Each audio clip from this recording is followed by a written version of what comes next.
All right, guys, so our next video is going to be about factoring trinomials.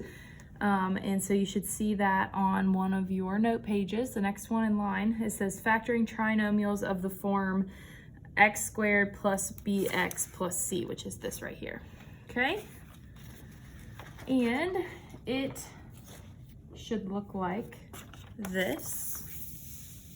So here's what you're looking at. So just like last time, you are going to participate in the warm-up problems. So go ahead and pause the video, work on those, and then start it back up and I'll have the answers up for you.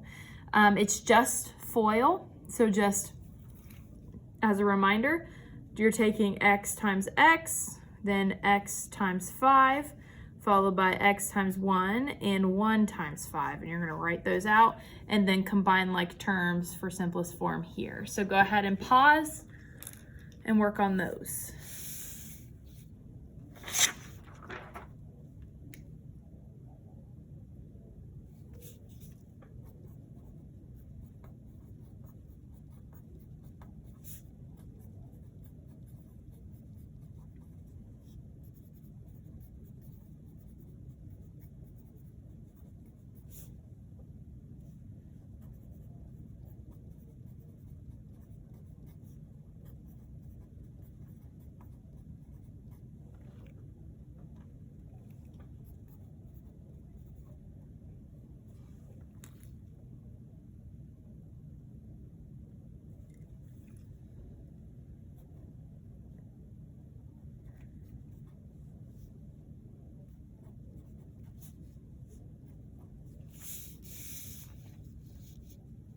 All right, so there are your answers for those three problems.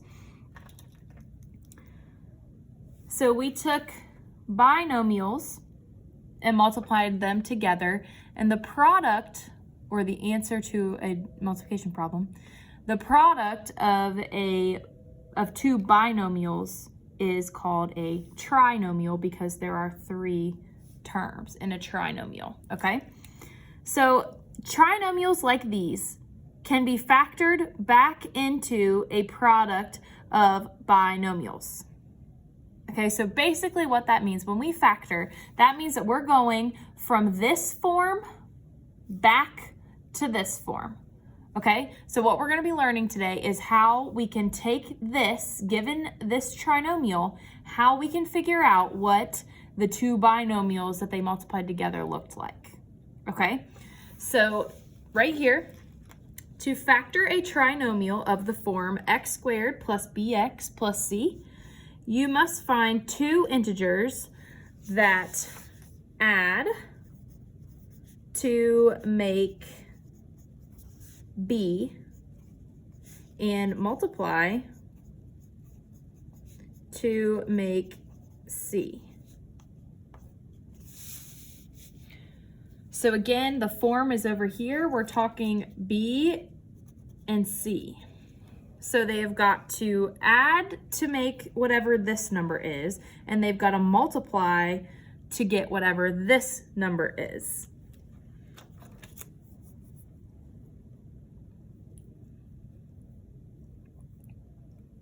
So if we take a look back up here, I'm going to try to talk you through this, looking at one of these problems. So say we look at the second one here.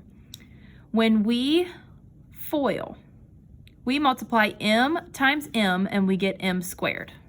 Okay, so that's going to be your first term in your factored binomials is the variable, because it's going to start with the variable squared, because it's that variable times that variable. Okay, then the next two steps in FOIL are m times 6 and -4 times m.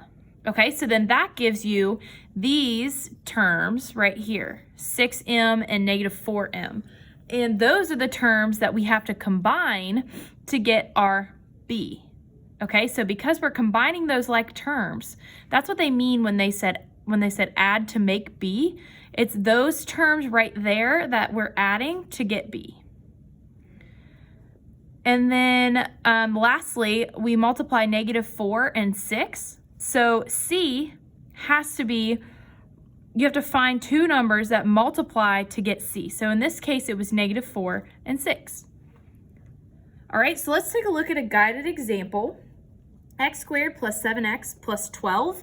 So the question is, what two integers have a product of 12 and a sum of 7? So a product of C, so this is C, and a sum of 7, this is B. So think about it for a second. What two numbers have a product of 12 and a sum of 7?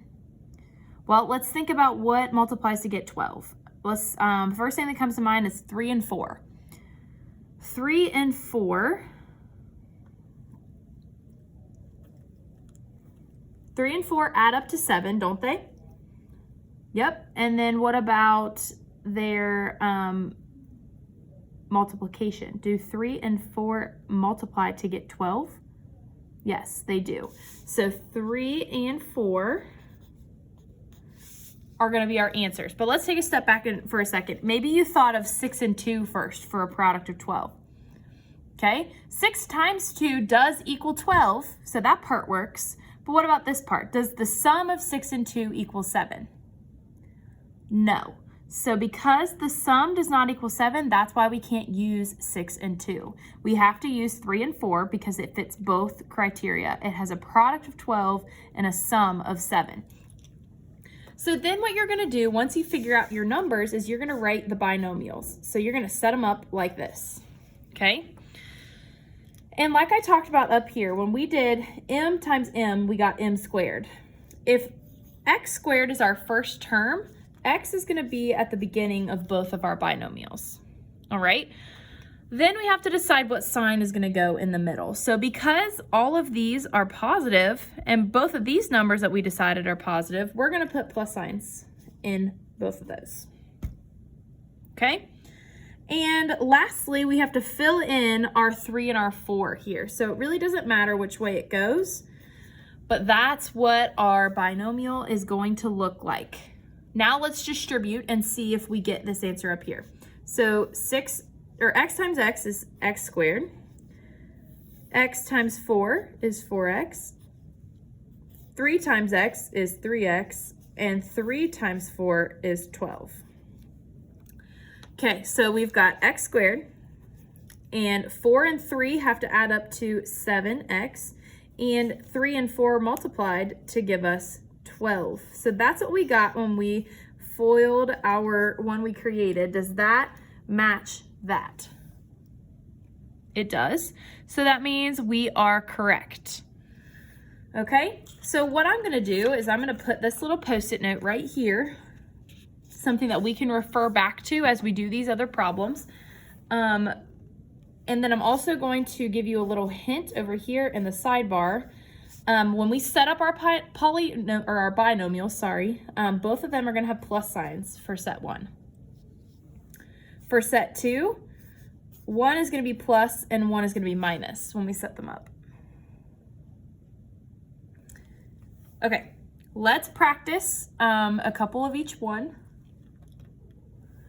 So let's start right here. So I'm going to go ahead and draw these, and I'm going to put my variable in front because I know that n times n is what's going to give me n squared. So I've got my plus signs in the middle. All right, now we have to figure out with our b and our c, we got to figure out what's going to go in the rest of our binomials here. So the question is, what two numbers have a product of 20 and a sum of 9? Product of 20, sum of 9. So let's think of 20. What are some factors of 20? Well, we've got 1 and 20. That's not going to work because 20 plus 1 is 21, not 9. What about 2 and 10? 2 times 10 is 20, but the sum of 2 and 10 is 12, so that's not going to work. Nothing works for 3. What about 4? 4 and 5 multiply to give us 20, and what do 4 and 5 add up to equal? they add up to equal 9, okay? So 4 and 5 are gonna fit the criteria of our post-it here. What two numbers have a product of 20 and a sum of 9? The numbers 4 and 5. And that's why they go into our binomials like that. Okay, let's try one more. Let's do number 4 together. All right, so same deal. Plus signs, Y's go in front. All right, so we need to know what two numbers have a product of 1 and a sum of 2. Well, that's pretty easy because we need a product of 1. So what times 1 equals 1? Well, itself. So 1 is going to be one of our numbers, okay? And, well, actually 1 is going to be both of our numbers because 1 times 1 equals 1 and 1 plus 1 equals 2. So we have two binomials that are the exact same, right? So when that happens, like we've seen in the past, when they're the same, sometimes you'll see them written like this, right? And that just means y plus 1 times y plus 1, which is exactly what we wrote there. Okay, on to the next. I've got a couple minutes. So these are gonna be set up like this. So I'm gonna go ahead again and set them up. I got a plus and a minus, and my ends go in the front. Okay, what two numbers have a product of negative 18 and a sum of 3? Negative 18 and a sum of 3. So one of these numbers is going to be negative. And so you want to think, okay, how can I get to 3? Well, let's think about the product or the factors of 18 in general. So we've got 1 and 18. That's not going to work. We've got 2 and 8, or 2 and 9, sorry. 2 and 9. No matter if you had 9 and you took away 2, it's still not going to give you 3. So we said 2, 3, and 6. What about 3 and 6? So 6 times 3 is 18. Is there any way that we could get the sum of 3 from 6 and 3?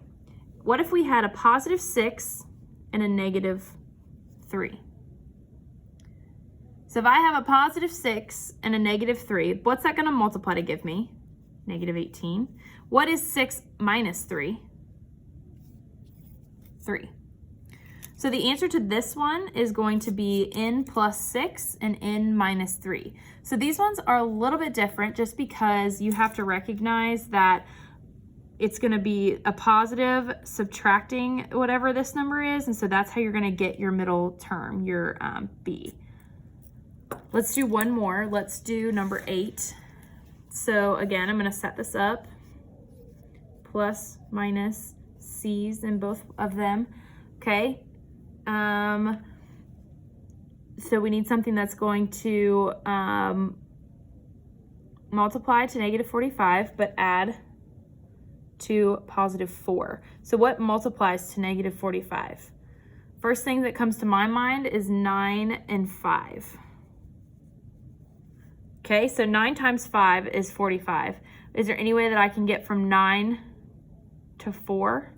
What if I subtract 9 minus 5? Is that going to give me 4?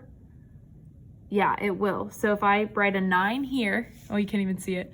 Write a 9 here and a 5 here. 9 times negative 5 is going to be negative 45. And 9 minus 5 is going to give me 4 for B. I hope this is making sense. All right, I'm going to flip it over.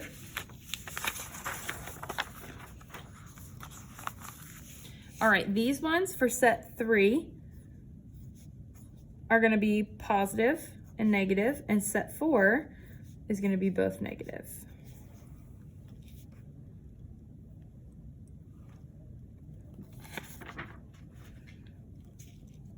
All right, let's go ahead and do number 9. So number 9, we need to set up our things, and I'm going to put this over here so that we still have it as a reminder. We've got a plus and a minus and a in front of both of them. Okay? So we've got our a times a is a squared. So now we need something that's going to add to -2 and multiply to -3. So, well, the only thing that's going to multiply to give me 3 is 3 and 1, right? So if I have 3 times -1 is going to give me -3. And then if I have 3 minus 1, it's going to give me, oh, I messed up. Teachers are allowed to mess up too. We need to flip these signs. So actually it's going to be negative, positive. Okay, so the negative comes first in this case, right? Because here's where I noticed that. This is a -2. So we have to have the bigger number first. So -3 plus 1 is going to give us -2. And -3 times 1 is going to give us -3. So let's go ahead and do another one of those since I messed up on that. Okay. Same deal. Remember the negative sign goes first and our x's go in there. All right, so we need something that multiplies to get -30, but adds up to -7. So I'm thinking 10 and 3 to give us 30. Okay, so if I put my big number first and then my small number over here, what's -10 plus 3? It's gonna give us -7. So -10 and 3 is what's going to give us our correct factored binomials. So again, -10 plus 3 gives us -7x, and then -10 times 3 is going to give us the -30. All right, moving right along. I'm sorry, I'm going kind of quick. I'm trying to finish before the bell rings here at school. On these ones, we're going to set them up as both negative. Okay, x's still go in there. All right, so we need something that adds up to -11 and multiplies to get 24. What are some factors of 24? 6 and 4. Our -6 minus 4, is that going to equal 11? Nope, it equals -10. What about 8 and 3? 8 and 3. 8 times 3 is 24, right? If we have a -8 times a -3, that's going to give us positive 24. What if we have -8 minus 3? -8 minus 3 is going to give us -11.